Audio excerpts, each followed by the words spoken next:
Hello दोस्त, स्वागत है आपको वीआरएस स्टडी यूट्यूब चैनल पर। आज के इस वीडियो में हम लोग 10वां क्लास का बायोलॉजी का पहला चैप्टर जो जैव प्रक्रम है उसी का हम लोग पार्ट बाय पार्ट में बांट दिए हैं। जैसे पोषण में, श्वसन में, उत्सर्जन में और कई पार्टों में 5-6 पार्टों में इसको बांटे हैं ताकि इसको हम अच्छे तरह से समझ सके। इस वीडियो में मैं जैसे आप देख सकते हैं जैव प्रक्रम का, इसमें हम लोग पोषण से जो अति लघुत्तरीय प्रश्न बनने वाले हैं इस वीडियो में कवर करेंगे। ये अगर पोषण से क्वेश्चन आ जाता है तो ये वीडियो से अलग नहीं होने वाला है। तो आप एक एक क्वेश्चन को अपने कॉपी में पेन से लिख करके रख लीजिएगा और रखना ही नहीं है, इसको दिमाग में रख लीजिएगा, याद कर लीजिएगा, इससे जरूर क्वेश्चन बनेगा। अगर आ जाता है पोषण से तो एक से अलावा क्वेश्चन नहीं बनेगा, मैं पूरे एकदम गारंटी के साथ बोलता हूं दोस्त। चलो देखो, सबसे पहले हम लोग जैव प्रक्रम देखते हैं। जैव प्रक्रम क्या होता है? तो जीव को जीने के लिए जो भी क्रम करते हैं, जो भी प्रक्रिया होता है उसको हम जैव प्रक्रम। जैसे हम लोग खाना खाते हैं जीने के लिए, श्वसन करते हैं, उत्सर्जन करते हैं, तो ये सब जैव प्रक्रम कहलाता है। अब देखो, अब हम लोग इसी को हम लोग बांटे हैं पोषण में, और आज की इस वीडियो में हम लोग सिर्फ पोषण के बारे में पढ़ेंगे। सबसे पहले देखो, पोषी है। पोषी जानते हैं आप लोग क्या होता है? जैसे जो भी मान लीजिए कि जीव है, जिस जीव से परजीवी अपना भोजन प्राप्त करते हैं उसे पोषी कहते हैं। कोई भी अगर जीव है उससे जो परपोषी है, विषमपोषी पोषण माने विषमपोषी है, जो दूसरे पर आधारित है। जैसे मान लो कि हम लोग क्या चीज है, दूसरे पर आधारित है। जैसे मान लो कि हम लोग चिकन खा लेते हैं, मछली खा लेते हैं, चिकन का अंडा खा लेते हैं, तो हम लोग क्या करते हैं कि जीव से अपना भोजन प्राप्त करते हैं। अपना भोजन क्या करते हैं? अपना भोजन प्राप्त करते हैं दूसरे जीव से। तो जो दूसरा जीव है, जैसे मान लो कि मछली हो गया, तो उसको हम लोग पोषी कहेंगे। ये तो समझ गए होंगे। अब परजीवी क्या होता है? तो वैसे जीव जो दूसरे जीव मतलब पोषी के अस्थायी या अस्थायी संपर्क में रहकर अपना भोजन प्राप्त करते हैं। अस्थायी मतलब हमेशा हमेशा के उसके संपर्क में रहेंगे, अस्थायी मतलब उसके संपर्क में नहीं रहेंगे लेकिन उसी पर डिपेंडेंट रहेंगे, एक परजीवी कहेंगे। जैसे आदमी भी हो जाता है, परजीवी के अंतर्गत ही आता है। जैसे आदमी के मान लीजिए सर में जू है, जिसको हम ढील बोलते हैं अपने भाषा में, तो ये भी क्या हो जाएगा? ये भी परजीवी का ही उदाहरण हो जाएगा। क्या हो जाएगा दोस्त? परजीवी का ही उदाहरण होगा। दूसरा हम जाएंगे अमरवेल की तरफ, आगे आपको दिखाएंगे एग्जांपल, और अमरवेल कैसा होता है वो भी दिखाएंगे।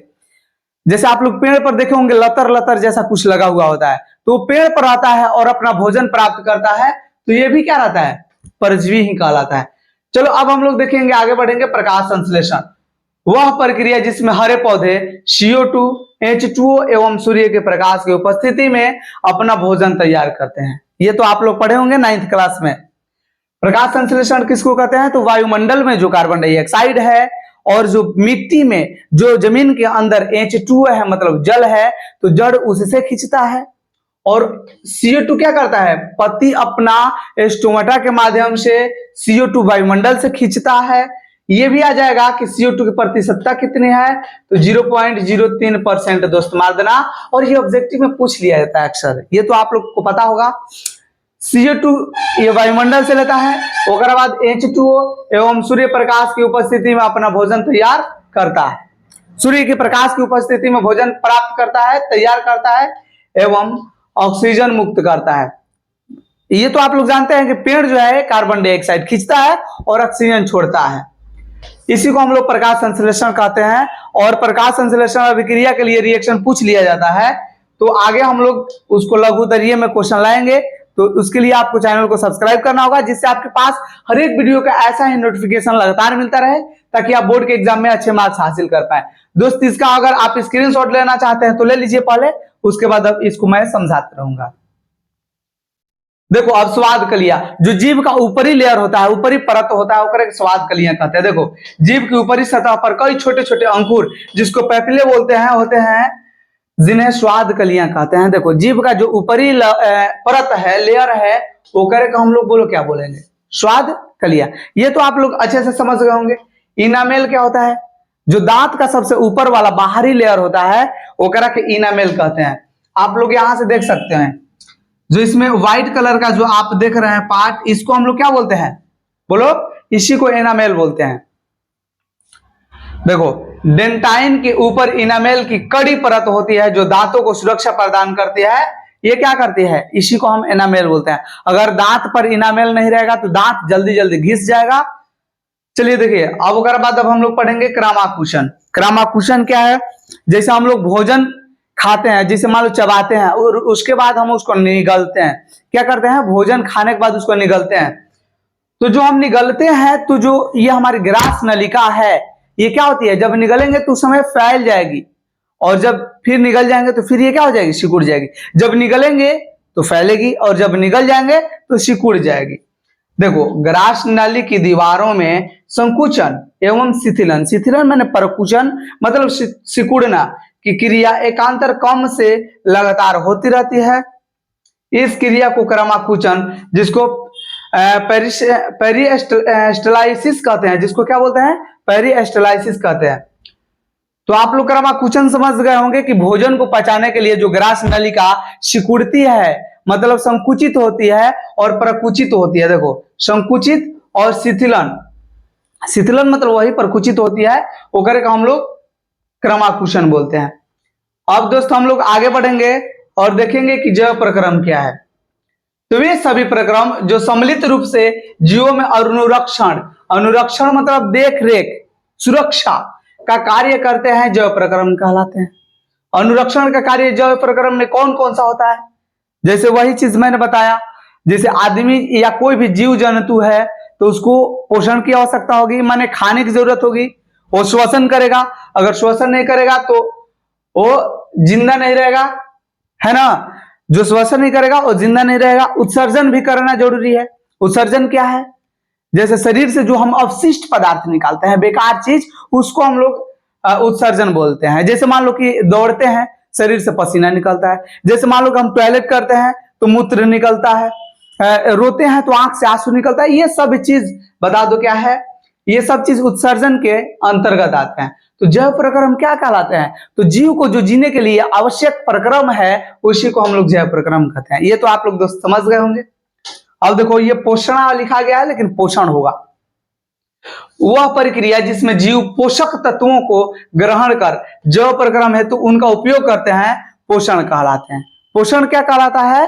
तो जिसका उपयोग जीव खाने के लिए प्रयोग करता है, पोषण के लिए उपयोग करता है, वगैरह का हम लोग पोषण कहेंगे। अब पोषण के लिए उपयोग करता है हो गया, तो आप लोग नहीं समझ पाएंगे। देखिए, पोषक तत्वों को ग्रहण कर जैव प्रक्रम है तो उनका उपयोग करते हैं। जैसे मान लो कि हम रोटी चावल जो भी चीज खा रहे हैं, उस सब चीज पोषक तत्व है, और इसी को ग्रहण करना पोषण कहलाता है।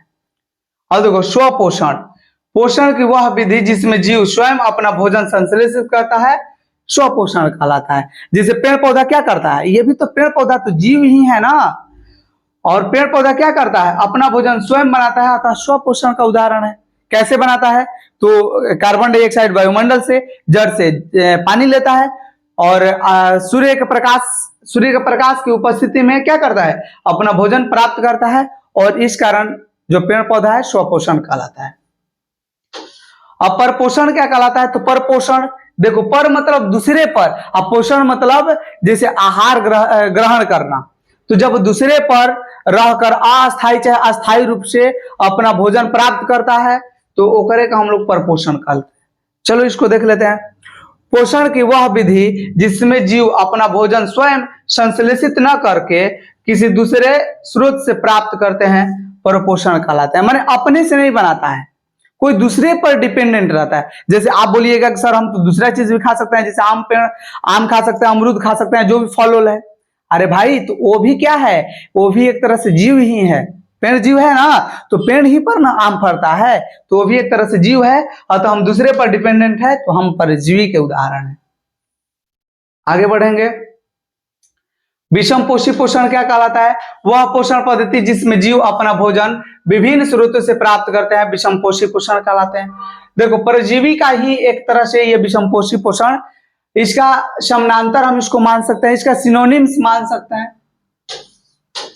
ये परजीवी पोषण जो है, एक विषम पोषी पोषण, एक एकदम मान लो कि समानांतर है।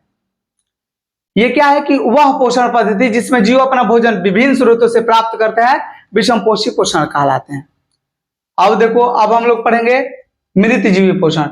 इस प्रकार के पोषण में जीव मृत जीवों से अपना भोजन अपने शरीर की सतह से घुलित कार्बनिक पदार्थों के रूप में अवशोषित करते हैं। जैसे आप लोग यहाँ पर देख रहे हैं, और ऐसा ऐसा देखे होंगे छाता होता, तो ये क्या करता है, इसमें कोनो क्लोरोफिल नहीं रहता है, ये सूर्य के प्रकाश से अपना भोजन नहीं बनाता है, लेकिन ये भी तो जिंदा रहता है, तो ये कहां से अपना भोजन प्राप्त करता है।